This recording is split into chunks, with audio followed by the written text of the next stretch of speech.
Right, so this is Mike from the Mike James Rock Show. I'm joined with Little Matador. How's it going? It's going very well, thanks, Mike. Yeah, cool, all man. good. You're not really kind of a band that I'd associate with coming to a big metal festival like this. We were just saying the same thing. Yeah. How did you end up becoming on the bill for Sonisphere? I guess our agent is Stevie Strange from X-Ray, and he got us on the bill. I mean, we're all metal fans, even though we're not a metal band.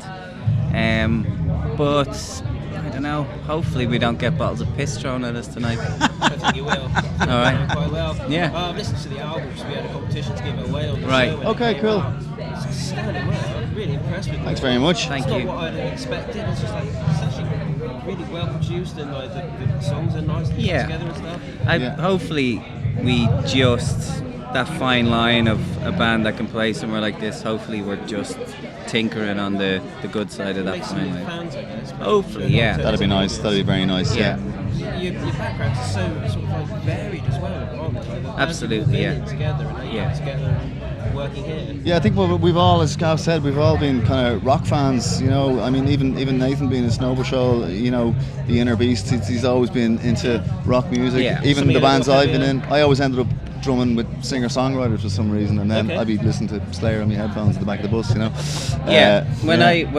I've known Nathan since I was a teenager, and we used to play gigs together in Belfast, and himself and Dave were in a band called Fuel, and they kind of cut their teeth on.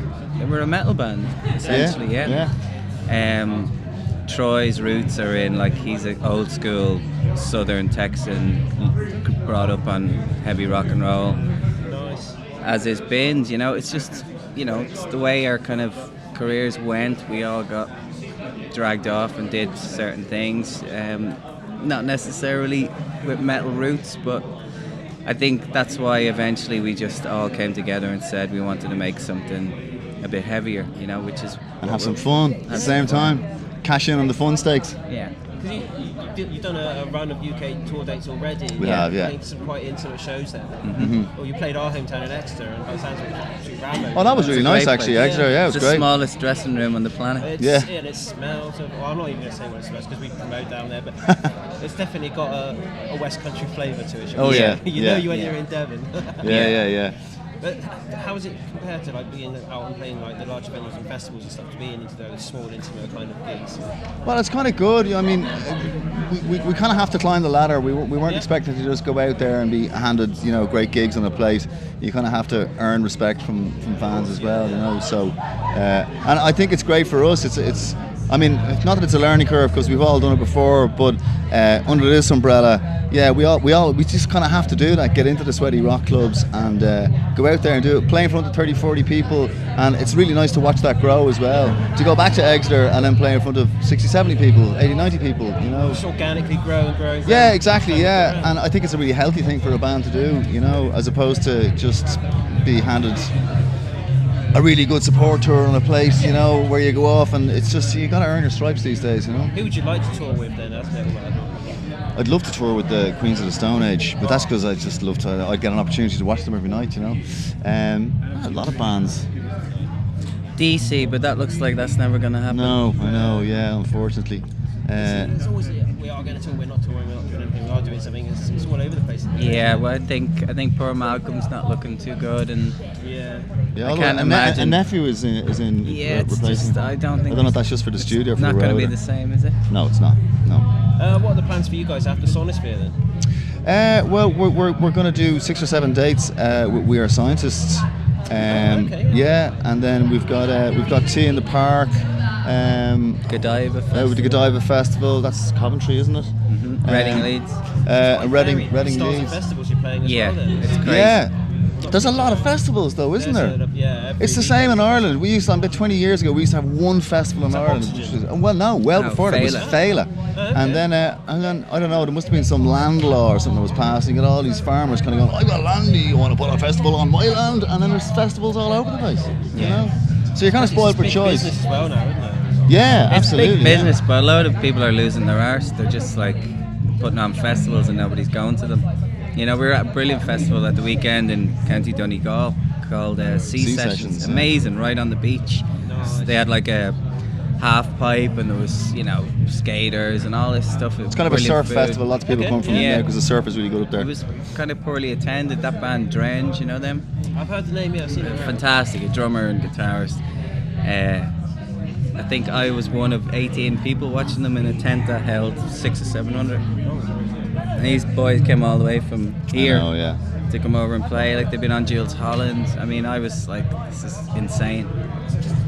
Perhaps it's just an overkill of festivals at the moment. I think so. Yeah. Yeah, overkill. Yeah, completely. And overpriced.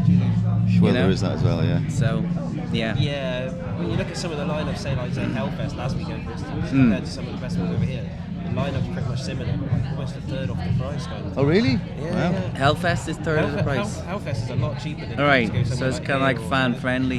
Yeah. Well, that's what they need, because you're looking at. We had a walk around today, and you see a lot of young people, and they haven't got a penny, No. So why would they come? I'm sure there's lots of people who do want to come to things like this and just can't afford it, So I don't know. Well, it's not us who's. It's definitely not our band who's making the price of the ticket go up. Absolutely. no.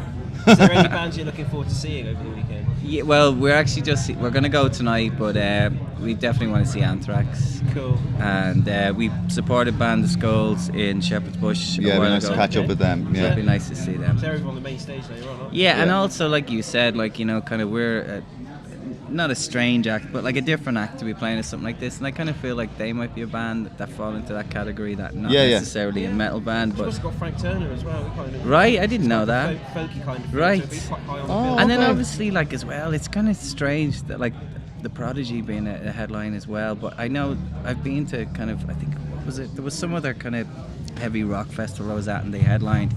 I had no idea that, like, kind of young guys in black t-shirts were digging the Prodigy, Full crossover, man. Yeah. Yeah, See yeah. some of them tonight doing Yeah. it, and there's so much energy. on Yeah. stage. But it's kind of cool in a way as well that it seems like the whole metal crowd, what it was maybe 10, 20 years ago, it's not as, what's the word? Just like their own little gang. It's kind of broadened It's a lot more taste. fragmented. Exactly. Subgenres within subgenres and subgenres. There's a lot of that, isn't there? A lot of Yeah. splinter groups, all right. Yeah. Yeah. So, Pop up for a few years and then die down again. And then so in that way, that's move on I'm to just trends. telling this to myself so that I believe that no piss will hit my face. I'm sure you'll be fine, man. It's been a pleasure chatting. Yeah, to you Yeah, too. you Enjoy- too, Mike. enjoy Thanks a your million. set, later on, and we might bump into you. Yeah, watching absolutely. Prodigy or something. Yeah. Great. Cool, Absolutely. take it easy. Thanks Brilliant. Thanks very much. Nice one. Cheers.